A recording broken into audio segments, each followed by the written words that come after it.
పిరికి మాటలు మాట్లాడకండి, వినకండి. అవి మీ జీవిత గమనానికి ఆటంకమవుతాయి. ఎదుటివారికి పిరికితనం నూరిపోస్తే మీరు పిరికివారవుతారు. సంతోషకరమైన జీవితం అంటే ఏమీ లేకపోవడం కాదు, కష్టాలను అధిగమించడంలోనే ఉంటుంది అసలైన జీవితం. విలువలేని వ్యక్తులు కేవలం తినడానికి, త్రాగడానికి మాత్రమే ఇష్టపడతారు. విలువైన వ్యక్తులు జీవించడానికి మాత్రమే తినడం మరియు త్రాగడం చేస్తారు. మీరు ఏమి చేస్తున్నారో అది సరైనది అయినప్పుడు మీరు ఎప్పుడూ భయపడకూడదు. మన మీద మనకి ఉండే నమ్మకం శత్రువుని భయపెడుతుంది. మన మీద మనకి ఉండే అపనమ్మకం శత్రువుకి బలాన్ని పెంచుతుంది. విలువైన ఆలోచనలు ఉన్నవాళ్ళు జీవితంలో ఎప్పటికీ ఒంటరివారు కాదు.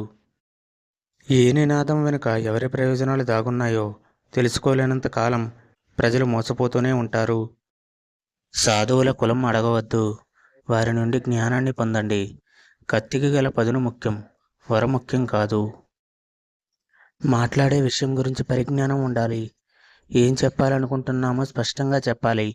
అప్పుడే ప్రసంగంలో మన ముద్ర ఉంటుంది. ఎవరినైనా తేలిగ్గా ఓడించవచ్చు, కానీ వారి మనసు గెలవాలంటే మాత్రం ఎంతో శ్రమించాలి.